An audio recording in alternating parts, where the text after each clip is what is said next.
To change the front cover lens on your Digital Elite helmet, start by removing the auto darkening lens assembly. Remove the gasket and lens from the helmet shell.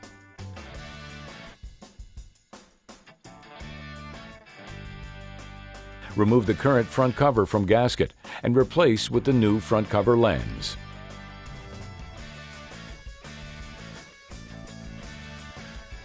Be sure to align all 4 corners of the lens into the gasket to ensure proper performance. Then, reinstall the gasket into the helmet shell and assemble with the auto darkening lens assembly.